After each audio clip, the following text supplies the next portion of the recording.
Welcome to this session. My name is Diego Aranha. I'm an assistant professor of cryptography at Aarhus University in the Department of Engineering. Before that, I spent 7 years as assistant professor at different Brazilian universities.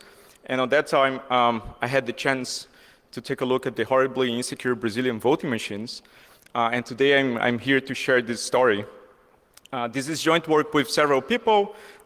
This was the team who participated in the hacking challenge of the system in 2017, included Pedro Barbosa, Thiago Cardoso, Caio Ludes, and Paulo Matias. They still live in Brazil and work for different universities and companies. So the structure of my presentation is the following. I will start with background material, explain how the Brazilian elections are conducted using the system. Then I will tell the story of what vulnerabilities were found in the system by our teams in these two different opportunities, and then finish with future perspectives. So let's start with some context. Brazilian elections are very special in multiple regards. One of them is that it's just a massive election. We have more than 140 million voters. And voting is mandatory, which is not very democratic, but which means that we have turnout rates over 80%. Elections are held every 2 years. We alternate between federal and municipal level elections, and they became electronic in 1996.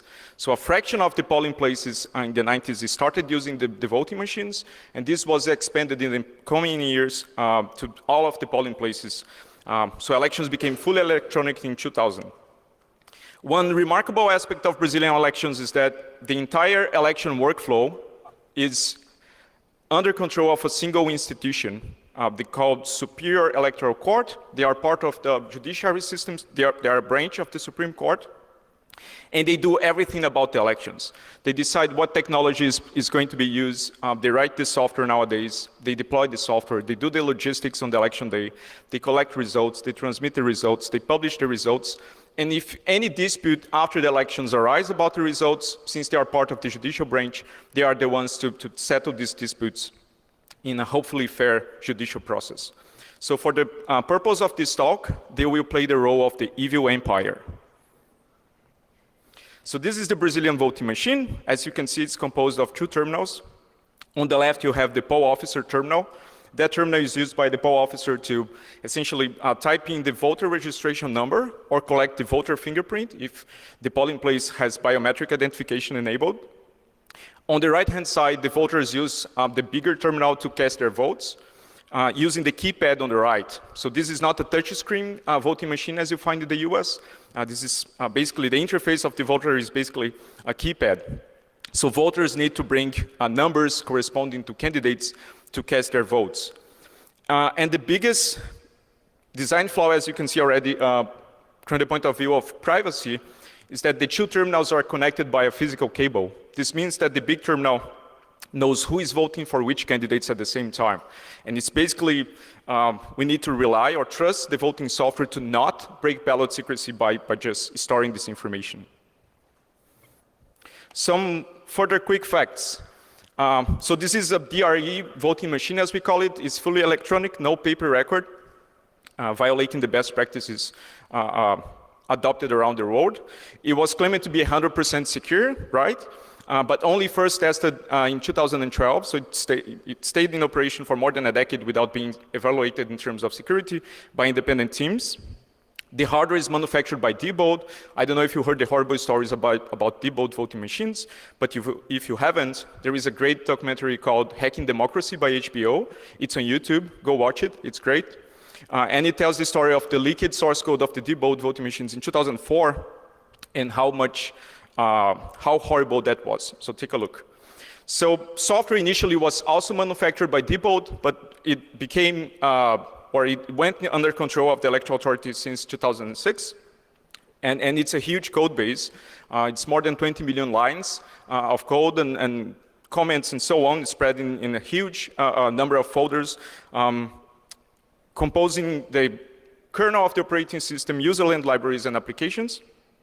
And this code runs in more than 500,000 voting machines. So these elections, again, are massive. They moved from Windows Compact Edition to Linux in 2008. So we had 2 presidential elections running on Windows, which is very scary. And they also briefly experimented with paper records in 2002. So after lots of pressure from the technical community and the political parties, they had a trial of paper records in some of the polling places, but they concluded that it wasn't worth the extra cost and extra logistic problems of paper jams and printers malfunctioning, even considering the higher transparency. I'll talk more about this along the talk. Since 2011, the Electoral Authority has deployed fingerprint identification, and half of the population of the voting population is already enrolled into the biometric identification system, which is another problem from the point of view of privacy, because this database could leak, of course. So this is the election workflow. TSC, the Supreme Electoral Court, is responsible for the voting software. So they have a team of developers writing software for the machines in between elections. At some point, they decide that a version of the software should be inspected by political parties. So they open the source code of this voting software in their premises. So if you're affiliated to a political party or some other institutions from the judicial branch of the government, you can go to the headquarters of the Electoral Authority in Brasilia, the capital of Brazil, and then inspect the source code there for some time under restrictions. I'll talk more about restrictions later on. At some point, they decide that this looks good enough to hold an election, so they transmit the voting software to the local branches of the Electoral Authority, so the different states. This happens, of course, through the internet, some kind of VPN connection to transmit the software. On the local branches, the software is loaded into memory cards, and these memory cards install the software in the voting machines. So the machines have no internet connections, no networking interfaces of any kind. So they communicate with the outer world by just using memory cards. So the voting software is installed a few days before the election. And then, of course, on the election day, votes cast their votes. And after this happens, the voting machines produce files on USB drives called media of results. And these files are collected by the poll officers and transmitted back to the Electoral Authority to combine them in the global outcome of the election. And if you don't like the result of the election, of course, as a party, you can ask for a post-election audit, but this has also many restrictions. So this is the basic election workflow. We are more interested into what happens on the polling place. So as I said, one of the install cards is in the top right corner. Is used to install software in the machine a few days before the election. Each card installs 50 machines, which is an interesting scaling factor for the attacker, if he can get his hand on one of these cards. And then on the election day, between 7 and 8 a.m., the poll officer is responsible for initializing the machine, so booting up the machine and printing what we call the zero tape. So this is basically a paper document attesting that no votes were cast to any candidate before the election started. Of course, this only makes sense if the voting software is behaving honestly, right? Because malicious software could still print a bunch of zeros and give the impression that no votes were cast. Then the voters can authenticate themselves with the poll officers, present their fingerprint or their documents, and then they can cast their votes. This goes on until 5 p.m. If there are no queries, the poll officer then types in a command in his terminal to end the voting session. And at this time, the voting machine does a bunch of things. It prints a poll tape with the partial results for that polling place. It also writes, as I said, several files into the USB drive. You can see one of these drives in the bottom right corner. They are very colorful. And these files include a digital version of the poll tape, a file called the digital record of the vote that I'll explain in more detail, and a log, among other files. These files become public after the election, and they can be requested by political parties for auditing or just to inspect if something wrong happened during the election. So after the election or the activities in a certain poll place stop, the poll officer is responsible for detaching this USB drive and connecting it to another computer, usually in a school. Elections are very frequently, the poll places very frequently happen in schools. And then the contents are transmitted to the central tabulator. The central tabulator collects all the partial results throughout the country, add them together, and publish the final result. So this is very typical of a paperless voting machine election. Most of them just follow a similar variant of this process. So in terms of security, the machines have been evaluated a few times, usually on what the election authority called the public security tests. There have been 4 events of this under this name. The first one was in 2009, and participants didn't have access to the source code on this first event, so it was essentially a black box inspection thing. I participated for the first time in 2012 when we had access to the source code. There was another event in 2016 which provided access to the source code, but participants had to sign an NDA, which forced you to keep their secrets for life. So I didn't think this was reasonable back then. I still don't think it's reasonable. So I didn't participate in 2016, participated again in 2017 when the NDA was much more relaxed in terms of scope. So out of the 4 events, I participated in 2 of them, and I will present the results here. But of course, the objectives for the participants here are clear. You need to break the 2 main security properties of any voting system. Either ballot secrecy, which means revealing votes corresponding to certain voters, or to break ballot integrity, which means manipulating the election outcome. A major problem of these public security tests is that they are not very public. They are actually very restricted. So some of the restrictions that happens there, you can inspect the source code on separate machines, separate computers, but you cannot take notes on paper. So if you need something from the huge code base, you need to memorize it yourself, or do multiple round trips to copy byte by byte, right? So you can still do this. The computers are close enough that this is still doable. There are just 3 days to inspect the whole code base and 4 days to mount attacks. In 2017 was this. In 2012 was a little shorter. All the participants in attacks need to be pre-approved by the electoral authority, so they know exactly who is participating and what attacks will be mounted. I don't know if participants or interest in attacks were rejected in the past because this information never became public, but they have a screening process to select what they want to be tested. And participants have no guarantees about the software. You don't know if this is the right software, a recent version of the software. And sometimes there are rumors about, oh, yeah, you exploited the version of the software, but this was not really the production version. So it's very confusing for participants to know how legitimate this is. And of course, since this is the electoral authority organizing a hacking challenge to evaluate security of its own machines, this presents conflicts of interests everywhere, right? So you see many conflicts of interest. I would even argue that the fact that a single institution conducts the whole election process is a conflict of interest itself. So in 2012, we found many vulnerabilities. We wrote a 40-page report detailing those. So the most serious one was a vulnerability in the vote shuffling mechanism to break ballot secrecy. Ballot secrecy in Brazil is extremely important. It's a constitutional requirement. And we have a history of voter coercion. It's so frequent in Brazil that voter coercion has its own name in Portuguese, voto de cabresto, as we call it. We also found very inadequate management of cryptographic keys. So all the internal memories and the install cards which interface with voting machines have encrypted partitions to store sensitive data, as the voting software and other and cryptographic keys, for example. And all these encrypted partitions are encrypted under the same symmetric key. So we have one single key encrypting more than 500,000 encrypted partitions in different machines. And we found that this key was stored in plain text. It was hard-coded in the source code. It's a classic from the 90s, right?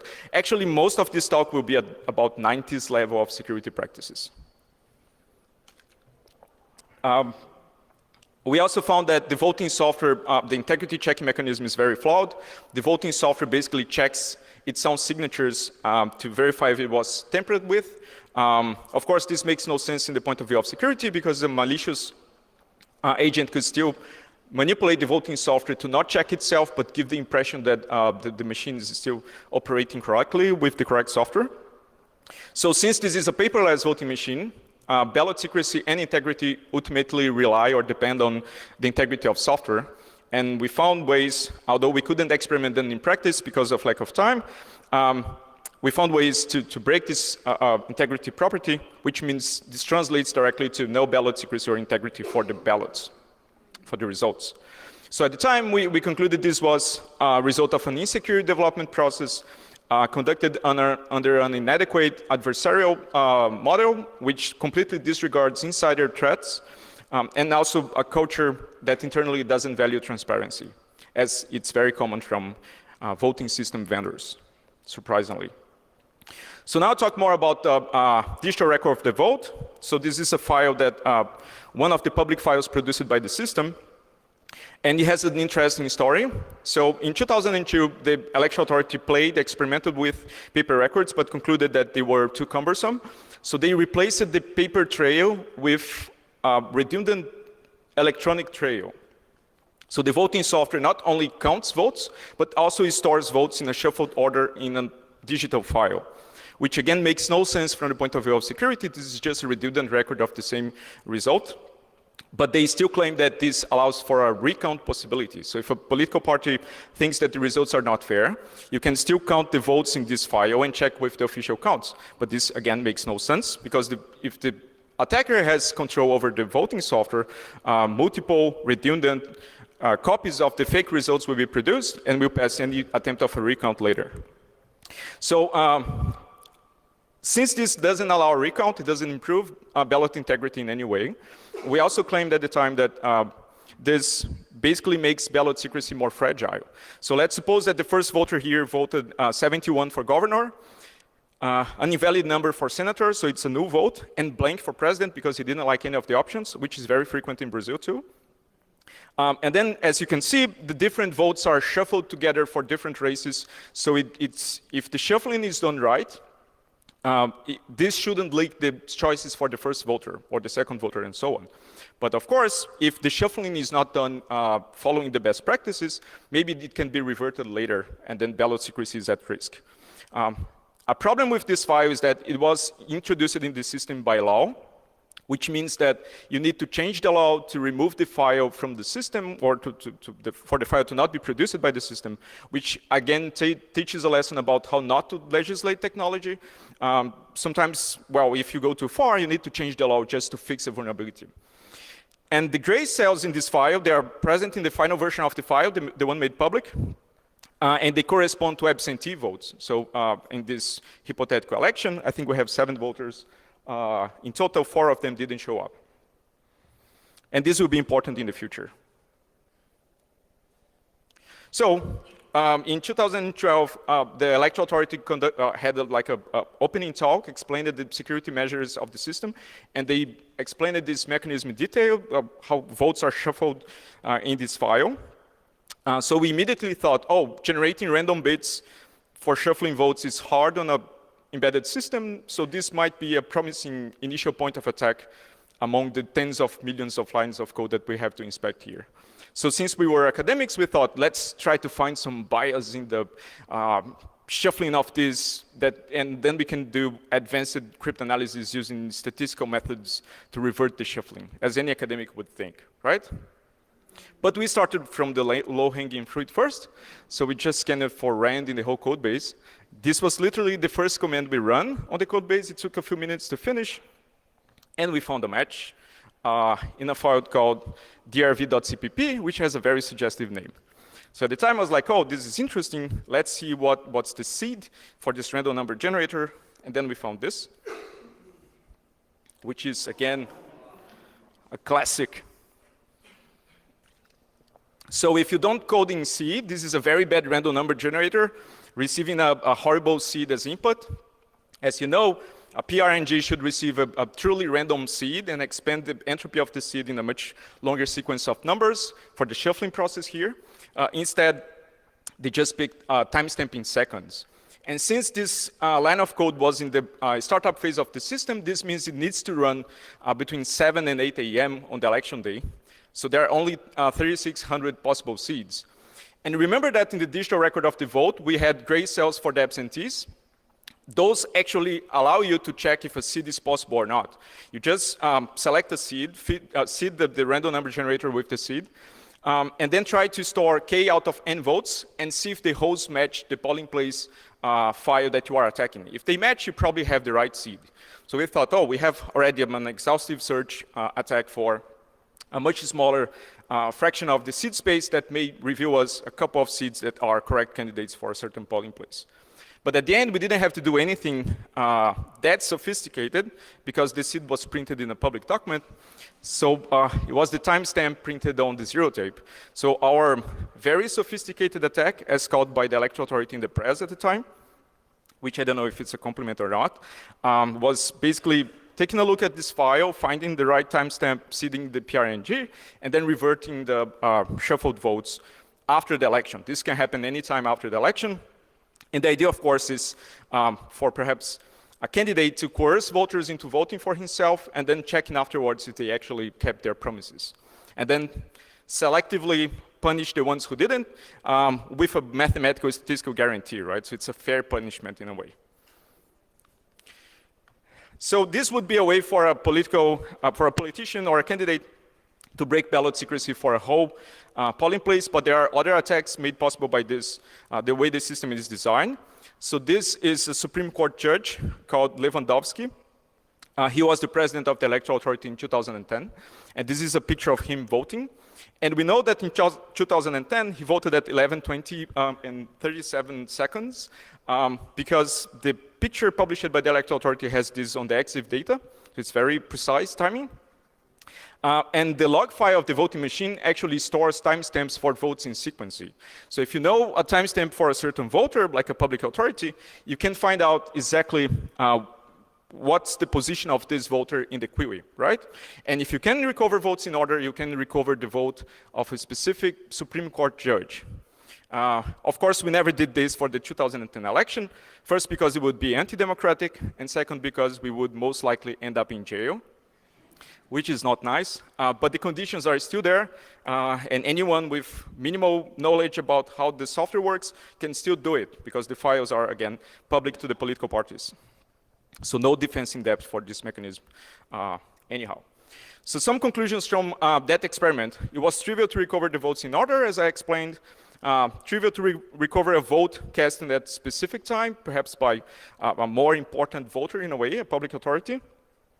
And the recommendations we gave were just eliminate the DRV file. It doesn't improve ballot integrity in any way. It doesn't allow recounts.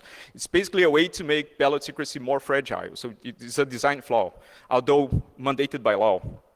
And do not store metadata about the voters. Do not store timestamps. This makes no sense. They claim that they need this for statistics, but you can, well, maybe the voting software can compute the statistics and not store metadata instead. So they kind of fixed this by replacing the horrible PRNG with a custom algorithm they designed, which is actually based on a PRNG which didn't pass peer review process, and I think it was designed by an amateur, and on his own website he says that this shouldn't be used for cryptographic purposes. So it's just like a hobby project. But they seeded with system entropy, which makes it harder to exploit. And the interesting thing is the voting machine has 2 hardware RNGs, which should be much better than all these different alternatives that they have considered. And the justification they provide for not using the hardware RNGs already in the machine, one is in the processor. It's a geode processor with a TRNG implemented inside. The other one is a TRNG, which was specifically purchased for the voting machine, which has a kind of HSM device inside. And they justify that because not all voting machines have these TRNGs, they can't use them in the software, which again makes no sense, and implies that the security of all machines will depend on the worst model in operation, which in 2012, I think was the 2007 model, without the TRNG in hardware. So in 2017, we wanted to resume the work we did on trying to break ballot integrity or software integrity. So we thought of software installation as the attack vector. In other words, intercepting install cards and trying to replace the software inside the install cards with a malicious version, of course. And we claim that this could be possible in practice because, as you can see from the pictures, this installation ceremony, although it's a public secure ceremony as they claim, it doesn't look very secure. In practice, you can see in the pictures confused people. You can also see guests visiting the premises to see how the process goes. So there is some opportunity for an attacker to replace some of the install cards there. Of course, if this is an insider attacker, he has already access to these install cards or the voting software at the root. But we are thinking here of an external attacker intercepting install cards. An obstacle to make this happen, of course, is the machine has plenty of cryptography in multiple places. So the install cards have encrypted partitions, as I told you, encrypted under AES 256 on a variant of the XTS mode of operation for disk encryption. So that's why we call it the XTS prime mode. So they have a minor tweak that might make the algorithm less secure. So they rotate one of the constants more frequently than they should. It's not clear why. And the key that encrypts these install cards is embedded in the kernel, so it's still hard-coded in the software. For integrity checking, there are digital signatures computed both in userland, verified actually both in userland and kernel mode. And the keys for signing results of the election are also stored in the internal memory of the voting machine, encrypted under another key embedded in the kernel. So there's plenty of cryptography in multiple places that an attacker would need to circumvent to be able to replace the software or fake results, but we will see that there are design flaws that make this much easier than it should be. So this is how encryption works in the voting software. Basically, the machine boots from bootloader, and the bootloader decrypts an image of the kernel under AES 256 ECB mode of operation, which is not great. The kernel encrypts both the file system or decrypts both the file system and a set of authentication keys. These are encrypted under different modes of operation for AES 256, and both keys are embedded in the kernel, so they are hard-coded in the source code. Well, in 2017 again, so on the call for participation of this hacking challenge, the electoral authority said that researchers wouldn't have access to cryptographic keys. And since I was still young and naive at the time, I thought, oh, maybe they just did a huge refactoring of the system to not store cryptographic keys in the source code anymore, following our recommendations from 5 years earlier. But when we had access to the source code, we figured out that they just erased the cryptographic keys from the source code, and which was a little depressing to find out. But there's some fairness in the universe, I think. And there we go again. We looked for keys in the source code. You worked on the last time, right? So you need to try it again. And then we found the ES key in a file called ueminix.c. UE is the name for voting machine, or the acronym for voting machine in Portuguese. Minix, of course, is the operating system, so it's the format of the partitions they use. And when we look at this file, we found this. So it was the file system, the Minix file system encryption key, hard-coded again in software. And the reason for that was they were moving from kernel 2.16 to 3.10 at the time. And they had then 2 copies of the cryptographic keys in the 2 branches of the kernel. They erased just one of these copies and forgot about the other, which was great for accelerating our progress in this.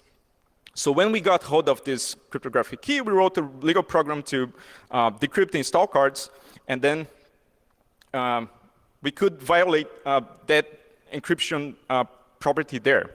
So we could read files from the file system, although we could still not read the authentication keys directly to fake results, because we couldn't at the time find the key in the source code. So we moved it directly to see what we could do with the decrypted file system. So then when we did this, we started to study how the authentication or the integrity checking mechanism works. So basically the machine boots from HSM-like device called the Master Security Device, the MSD.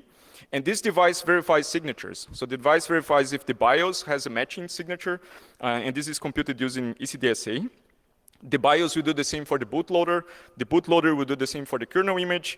And the kernel only is modified to only load binaries and libraries which have a corresponding RSA signature, which is still valid. And the public key is again embedded in the kernel. So they have this customized way of signing binaries that will reject, or they should reject, binaries which don't have valid signatures anymore. For the other kinds of files, they have redundant detached signatures. So in the file system, you find many VST files containing signatures for the other files. These include, again, the shared libraries, but also election metadata, and so on. And these are computed using an ElGamal signature scheme instantiated with elliptic curves again. So they have many signatures everywhere. But when we inspected this at depth, we found several issues with authentication. First of all, 2 of the shared libraries didn't have signatures, at least the VST detached signature is stored in the file system. The names of these files were libapilog.so and libhkdf.so. The first one, of course, deals with login events, and the second one generates a further encryption key for protecting the DRV. I'll talk about this in slightly more detail later. But when we found these files without signatures, we thought, well, maybe we can change the contents or, I don't know, play with the files a little bit and see if the system would still accept them as legitimate. And of course, this happened. And the justification for that they gave for not signing these shared libraries was this, the system was being refactored, so they broke part of the code base in these two additional libraries, and they just forgot to include the libraries in the scripts that sign the binaries and all the files for the system. So they just forgot to change the scripts. So you get files without signatures that you can tamper with and still be accepted by the software. And later on, we found out also that the kernel-side verification for the shared libraries was flawed. Basically, the function verifying signatures would return a negative number in case they were not valid, but this was stored in an unsigned integer, which again, another classic from the 90s. And then a check would just see if this number was non-negative, right? Of course, it's an unsigned integer, it's always non-negative, so it looks good. Let's run this library because it's certainly legitimate. A nice surprise was the voting software is actually linked with these two shared libraries, which means that we could inject code in these libraries to change code in the voting software, in the voting application itself in runtime, although the voting application still apparently had all the signatures correctly verified.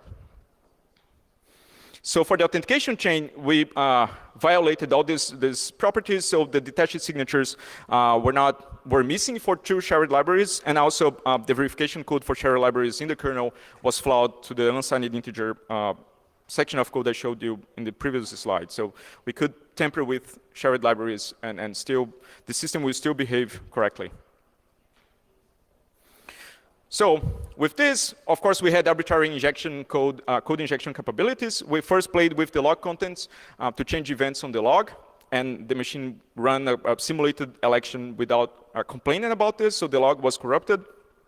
We also used the HKDF library to generate a key we knew for the DRV. So this a technicality, but I think it's interesting. So the DRV file is encrypted under yet another key to prevent a PAL officer from taking two copies of the file after in between one vote, because the differences between versions of this file reveal what vote was cast last, right? So to prevent a PAL officer from extracting two copies of this file and computing the differences, I don't know, after a Supreme Court judge voted, the file is kept in encrypted form. But since we control the function that generates this key, we just generated an all-zero key, so we could decrypt the file and break ballot secrecy for another public authority vote in a simulated election. So the kernel is still loaded USB drive, so we could plug in a keyboard and issue commands to the voting software, not because it was useful, more because it was fun.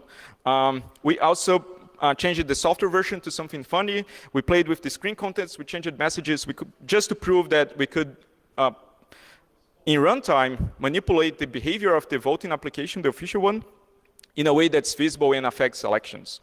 At the very last hour of the last day, we could manipulate how votes are stored. So we could prevent the voting software from storing any votes, which triggered an error in the voting software. So we were loading the last payload, which would move votes from one candidate to the other, as the most impactful attack, of course. But this was interrupted by the electoral authority because the activities were supposed to finish at 6 p.m. on a Friday, so we couldn't finish this attack. But anyways, this would be a direct consequence of having arbitrary code injection. It was just a matter of not fitting to their schedule. And one very problematic thing on this specific challenge is due to the restrictions, you can't use your own equipment. You need to use their computers, which means we spent a long time dealing with offline installation of packages and dealing with dependencies. So we had multiple round trips to just pick, I don't know, dependencies for Ubuntu packages to run our tools. So it's not the most comfortable place to work. So this is a screenshot of the official simulator of the voting software, so you understand what we did. So here, this is a mock election for president. Someone is voting for swimming, is the way the simulator works. by typing number 61. So you can see a string on the top left corner. In Portuguese, is seu voto para, which means your vote goes to, as in the Oscars, right? And then we replace this with vote 99, which would influence a voter to pick a less democratic option. Of course, this would be easy to detect, but I still claim that such a simple change in the voting software would create a mess in an official election and would probably cast a very dark shadow on the credibility of the electoral authorities. So this would disrupt an election completely, even such a small change. So the conclusions from that particular hacking challenge were that all the partitions are insecurely encrypted. The keys are still stored in plain text in source code, which means they are trivial to capture by an insider. And in this specific case, another team actually found another way into this key without access to the source code. So they basically could run the install card in a virtual machine, and execution would progress until the key was visible in the memory layout of the virtual machine. So this would make the attack fully external. By just combining the two attacks, an attacker could run the install card on a simulator, pick the key, decrypt the install card, find the issues with integrity checking mechanisms, and then replace the voting software with something very dangerous. So at the time, we recommended them to first automate the signing process so they don't forget about new shared libraries that are introduced into the system. And again, please deploy some proper key management. Sharing the same key throughout the whole country doesn't make sense in points of view of security. If the key leaks anywhere, you have nationwide impact on the software, which it's far from best practices. Instead of doing this again, they fixed by not storing the keys on source code anymore, but instead deriving keys from with the help of the BIOS. So the BIOS stores some kind of mysterious table with hopefully random data that's used for a key derivation function to compute the key that decrypts the file system. But of course, an insider still has access to those, and it would be trivial for an insider to just load software that prints this key on the screen, and then they would know exactly what key this is. Although this is harder for people participating on the hacking challenge to obtain this key. So it doesn't solve the root problem at all. So the problems I still see are in the way the voting system is used in Brazil is, first of all, the software is still secret. It has been under production for more than 20 years, but it can only be inspected in very restricted occasions under NDAs or under very tight inspection windows, as I described. Although the software was demonstrated to be insecure in multiple occasions. Here I just talked about 2 of them, but there were other attacks mounted by other teams in other editions. There is no paper record for a recount, so voters cannot verify during the election that the system is behaving correctly. It's storing the votes correctly. There are also no effective ways to audit the system. This is a paperless, fully electronic voting system, so you have to rely on digital files produced after or provided after the election to try to detect some misbehavior, which is far from ideal again, especially if you consider that elections should be independently verifiable by anyone without technical expertise. So it doesn't belong to technologists, but to society instead. There are conflicts of interest everywhere, as I explained in the film, and insider attacks are still completely disregarded. And this I find very problematic because, as you probably know, Brazil is famous for its corruption scandals, which is enough evidence to consider insider attacks within any threat model of a system facing society in a critical way, like an election software. So how can we solve these problems? So the best practices adopted in other countries and also considered in academia to be the state of the art in electronic elections is to deploy what we call software-independent systems. These are basically systems which provide a physical record of the votes, not to be taken by the voters out of the polling places, of course, because this would damage ballot secrecy and would facilitate voter coercion. But these physical records remain in the polling places for an audit afterwards. And it doesn't have to be a recount or fall ballots. You can do statistical sampling in what experts call risk-limiting audits to get a confidence margin that the electronic count was correct by matching with the sample of the paper records. And this has been deployed successfully in several countries. Here I show two examples. So India in 2014, after one particular security analysis deployed paper records as mandated by the Supreme Court of that country. So they started a pilot project to expand this to the whole country, so it's in process. You can see the picture of the printer and the Indian voting machine on the left-hand side there. On the right-hand side, you have the scanners used in most of the US states, in which you do risk limiting audits to verify if the counts done by the scanners are correct. And in particular, this is considered to be the state of the art in terms of cost benefit because you have a relatively simple equipment to count the votes. It's just a scanner. You can also recount by hand if you don't trust the scanner. You can build a different scanner to count the ballots. And you have a single record of the votes marked by the voters. So you'll have no redundancy problems or dispute between paper and electronic records. You just go to the paper record to verify or to audit in case of any dispute. And I also believe that one way to solve problems is to increase voter and technical community participation in how the system is conducted. So electoral authorities everywhere should just engage society and the local communities to help improve the security of systems instead of fighting with them all the time as it usually happens. How not to solve these problems? Well, deploy internet voting. This is a horrible idea. Although it frequently comes up, oh, your voting machines are insecure, let's vote through our cell phones, right? Great idea. So a few countries have deployed this. Estonia is most likely the biggest installation. But Estonia is a very different country. They do everything online, and they are very small, so things scale better. But even though there is a sequence of works showing vulnerabilities and how the Estonian system is also not secure. In particular, the problems with internet voting are malicious software running on the clients, right? So now you have to protect your device to vote securely, unless otherwise you could have malware voting for you. There is a problem with insiders. This is a centralized voting system under control of a company or the electoral authority, so a malicious insider could deal great damage. And of course, I don't think it's a good idea to have just the internet between you and your vote, because this is openly accessible to attackers and even nation-state attackers with a bigger budget than most attackers we consider in our threat models. So voting through the internet is not a good idea.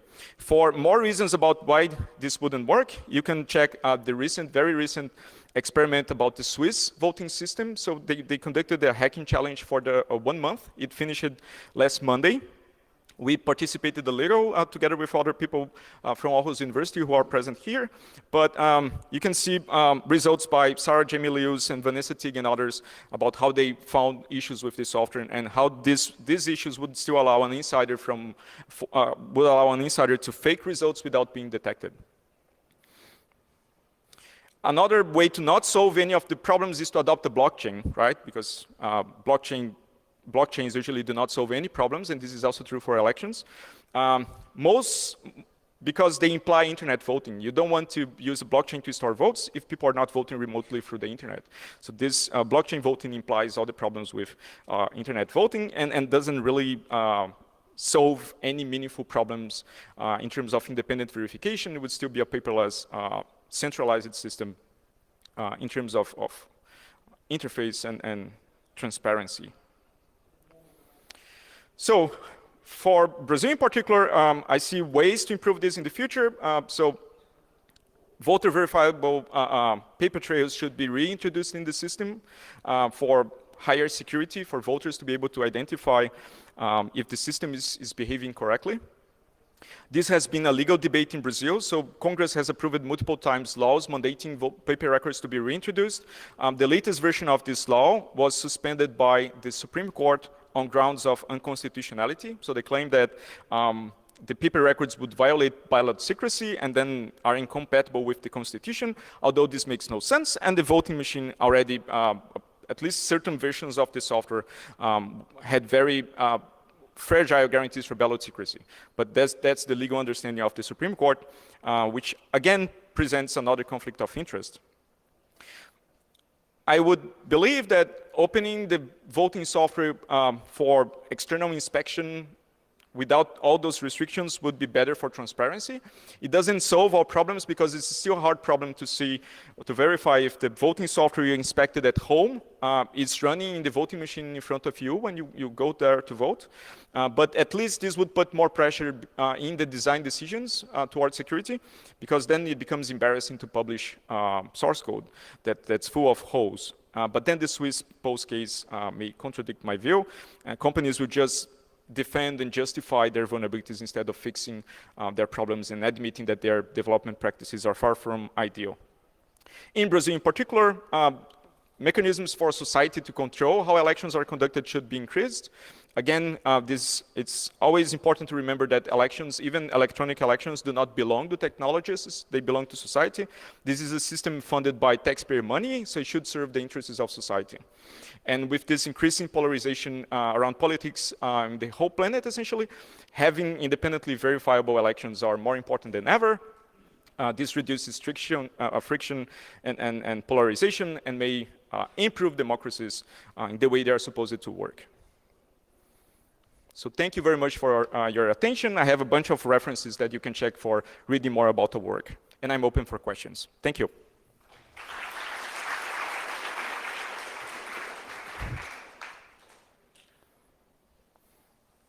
Yes.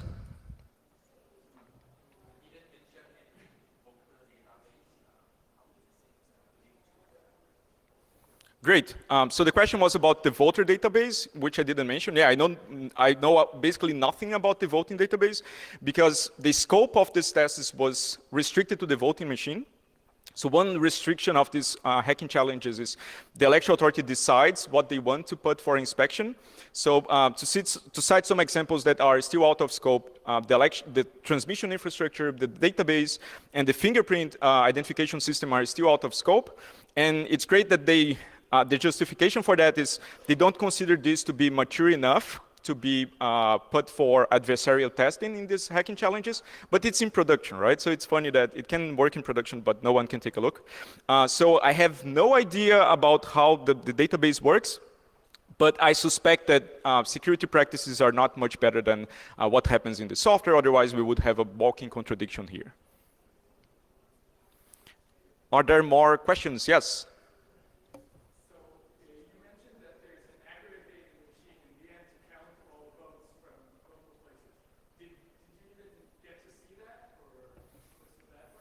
So the question was about transmitting votes, right? There is a machine at the end collecting all these partial votes and publishing the official outcome. We didn't see this piece of software, but I would consider that the most transparent stage in the election workflow due to the following. At the end of the election, the voting machines print physical records of the poll tape, and also digital versions that are transmitted to the tabulator. And then the versions, the electronic files that they receive are published in the internet 3 days after the result of the election. So if you have a copy of the paper, of the physical record of the poll tape, you can match the two and see if the voting or the transmission of the specific polling place was done without manipulation. So you can do a sample of this and try to get some statistical guarantee that transmission was not a problem. But yes, we didn't see the software itself that receives these files because it was out of scope. They calibrate very carefully the scope they want for these hacking challenges, and they only present software that they believe is mature enough for that. But it's what you get, yeah. Thanks for the question. Are there more questions? Yes?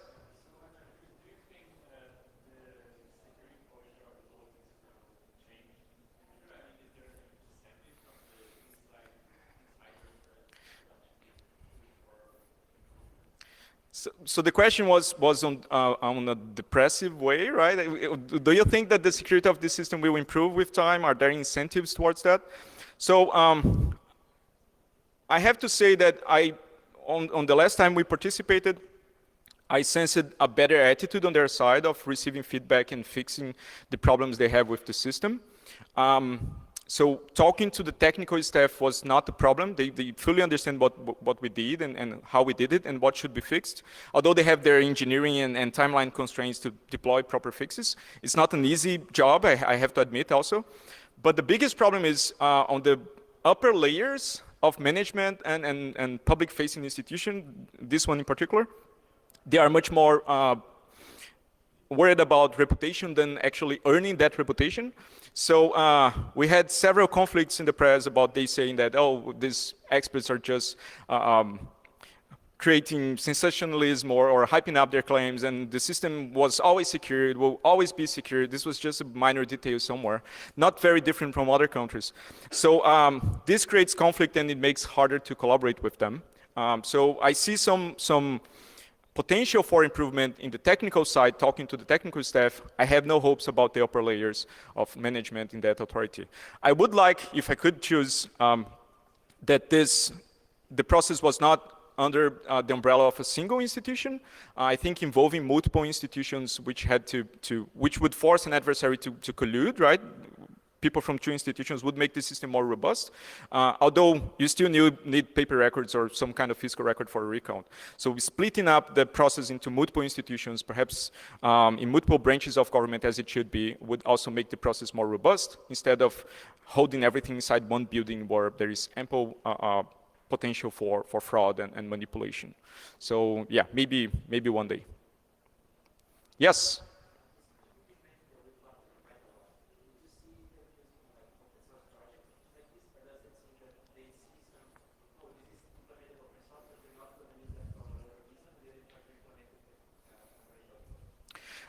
So the question was about how open source development practices interface with this, right? So this is funny because they still claim that the software here is open source because it's open within the building they work on, right? So they said, oh, you can come and you can check the source, so it's open to you if you come. So which of course is not the way it should be. I believe that opening up the source would be good for security because then you get external eyes putting pressure behind the design decisions for them to be better. But again, it doesn't solve the root problem of how can you check that this the software you inspected, hopefully not that complex to reach millions of lines of code. It should be much simpler than this. It's still running the machine during the action day, which is the critical question here. So open source helps, but doesn't solve the problem of independent verification, right? You still need, especially for non-experts, to verify that the system is working correctly.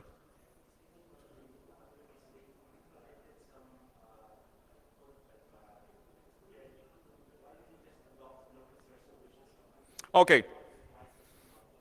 So a further question is why they're not invented here, right? Why re-implementing things that are available in open source for this, well, for the Linux kernel, for signing binaries, for example. We were talking about this yesterday.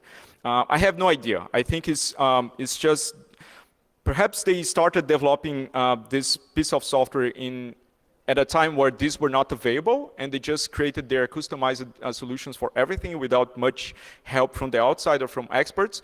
And they just feel that this is the right way to do, and only started to receiving feedback to improve their designs much later on, and then it's too late, right? Now you get attached to the horrible code you wrote in the past, you feel the urge to defend it instead of fix it. So, but I think we need a psychologist to understand this better. Are there further questions? Yes. Yeah.